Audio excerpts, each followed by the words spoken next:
Woman of power, why are you sleepwalking through a battlefield? Why are you dressing your wounds with silence and calling it strength? This isn't the life you prayed for.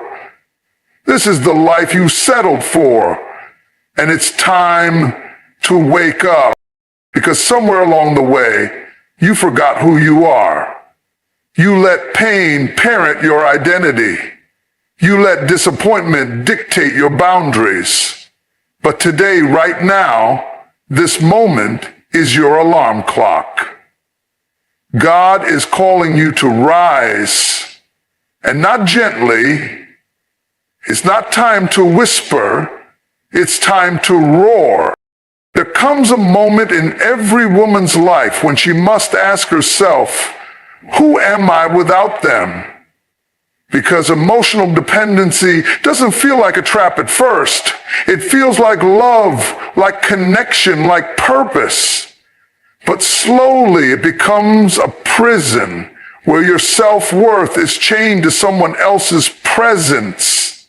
You start living for their texts, their attention, their validation, and without it, you feel invisible. You call it loyalty, you call it love, but deep down it's fear. Fear of being alone, fear of being unwanted, fear that without them, you are not enough.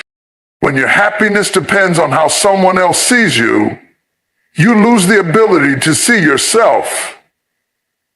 You stop making decisions based on vision and start making them based on who might leave. You shrink your voice so they won't feel threatened. You suppress your needs so you won't be called too much.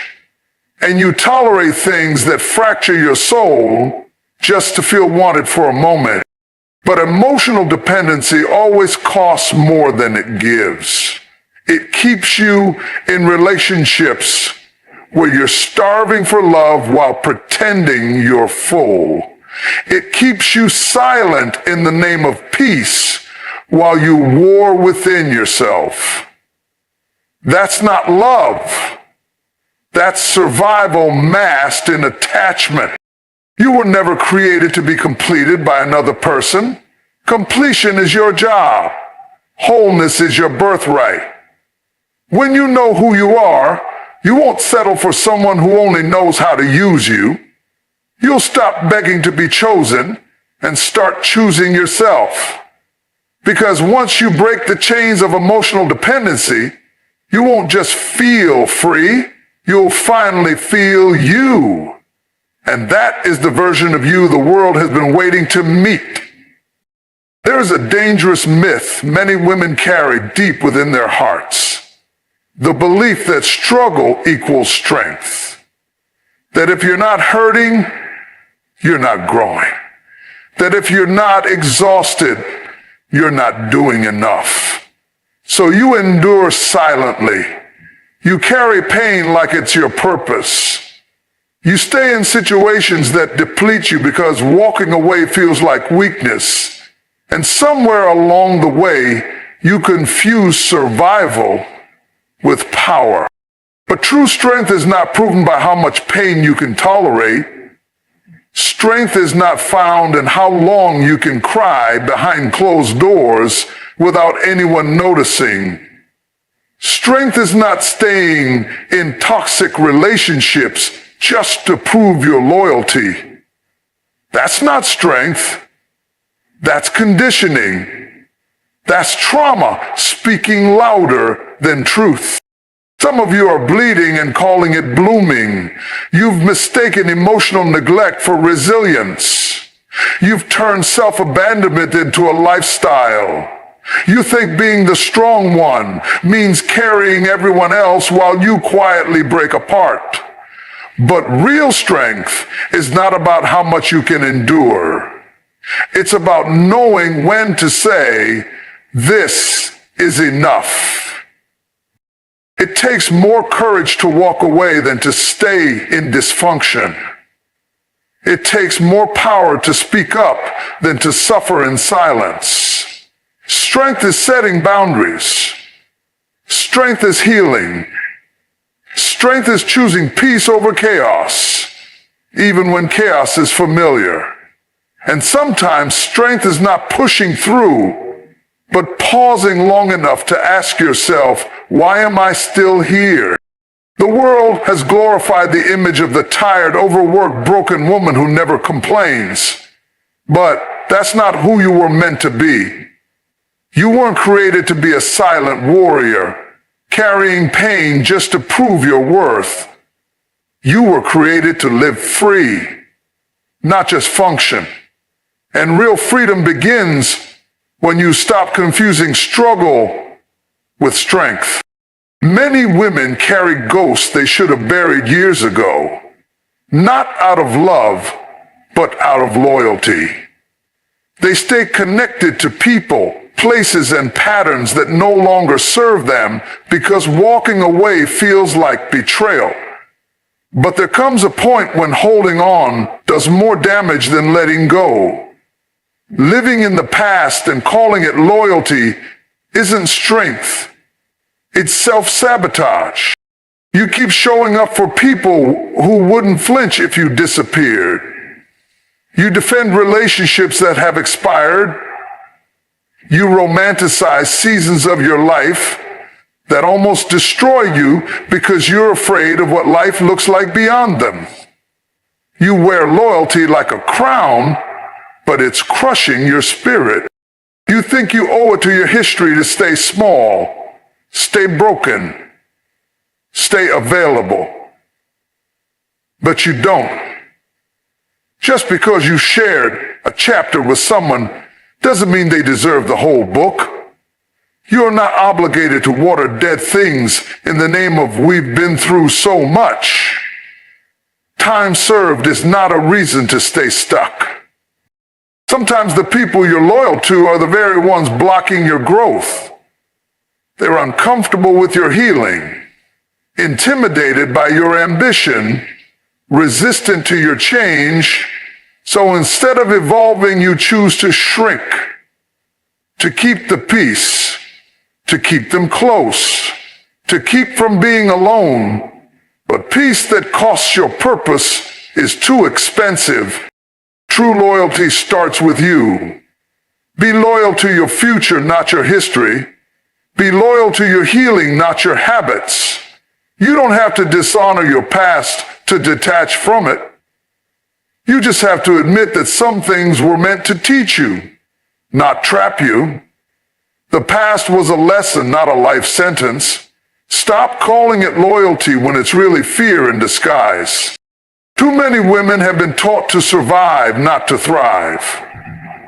From an early age, you were told to be grateful, to endure, to get by with what you have. So you became a master of survival, navigating broken systems, unhealthy relationships, and unmet needs with silent strength. But survival is not your final destination. You weren't created just to make it through. You were created to make an impact. Somewhere along the way, you stopped dreaming. You started accepting the bare minimum in love, in purpose, in your calling, and convinced yourself that it was enough. You stay at jobs that drain you, entertain friendships that mock your growth, and stay in relationships that starve your soul. And when the ache gets loud, you hush it with phrases like, "At least I have something," or "It could be worse." That's not contentment. That's conditioning. You were not born to play small so others can feel big. You were not placed on this earth to shrink your vision, to fit inside someone else's limitations. You are not just a mother, a wife, a caretaker, a background character in someone else's story. You are significant. You carry purpose in your bones and destiny in your voice. But purpose doesn't live in the comfort zone. It lives in the leap, the risk, the faith Choosing significance over survival means walking away from what's safe and stepping into what's sacred. It means deciding that you are worthy of more, not because of what you do, but because of who you are. There's a divine fire in you waiting to be stirred, but it can't breathe in cages. If you want significance, you have to stop settling. Don't just live matter. Don't just exist. Transform. Your life was meant for more. There are moments in life when the noise fades, the crowd disappears, and you are left face to face with yourself. No filters, no distractions. Just you and the truth. These are the mirror moments. The times when your reflection doesn't just show your face, but your choices, your cycles, your wounds, and your patterns. And yet, so many women keep walking past the mirror, refusing to confront what's really there. It's easier to blame others than to face the parts of ourselves we've neglected. It's easier to say, they hurt me, than to ask, why do I keep choosing people who do? But every time you ignore the mirror, you forfeit your power. Because the mirror isn't your enemy, it's your invitation. An invitation to heal, to grow, to evolve. You repeated the same relationship with different faces, the same pain in different seasons, the same self-sabotage wearing new clothes. That's not bad luck. That's a sign, a pattern, a cry from the version of you that wants to be free. But freedom requires honesty, and honesty starts in the mirror. You can't fix what you won't face. You can't heal what you keep hiding behind busyness, behind people, behind titles. Every breakthrough starts with awareness. And that awareness is born when you finally stop running from your own reflection and decide to confront the truth with courage. The mirror will show you the broken parts, yes, but it will also show you the brilliance, the fire, the untapped potential that's been buried under years of pretending. Stop ignoring what you know deep down. The mirror doesn't lie. And the woman staring back at you isn't weak. She's waiting for you to stop flinching and start rising. You don't need perfection, you just need truth. Waking up is often misunderstood. People think it means cutting off everyone, abandoning everything, and starting from scratch. That if you truly evolve, you'll lose it all. But the truth is, waking up doesn't mean losing everything. It means finally finding yourself, the real you, the version of you that's been buried beneath expectations, fear, guilt, and years of people-pleasing. You were taught to maintain peace at any cost, even if the cost was your voice. You were conditioned to carry other people's burdens while neglecting your own soul. So when you start waking up, asking questions, setting boundaries, speaking your truth, it shocks the system. People might call it selfish.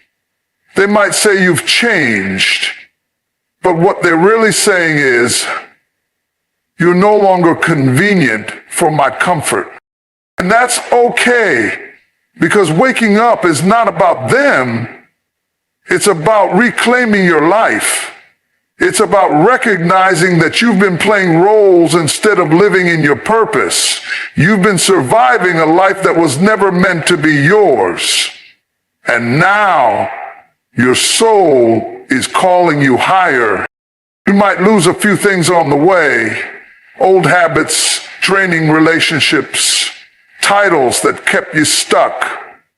But what you gain is far greater: clarity, peace, identity, joy. You find the woman who stopped settling, the woman who stopped apologizing, the woman who knows her value without needing permission to walk in it. Waking up isn't the end of your life. It's the beginning of the life you were meant to live. It's not about walking away from everything. It's about walking toward the truth, toward your healing, toward your wholeness.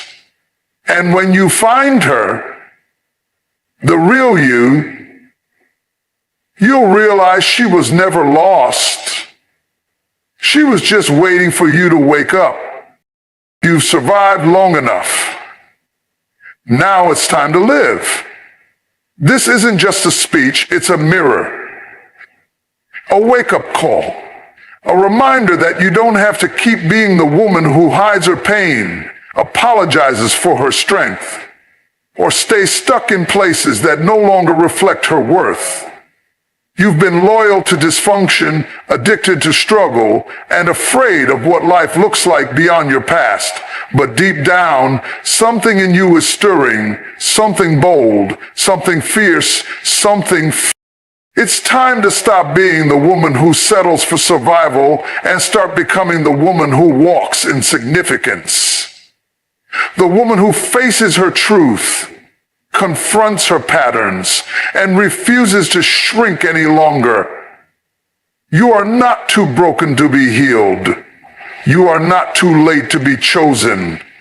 And you are not too far gone to come back to yourself. There's a version of you waiting on the other side of fear.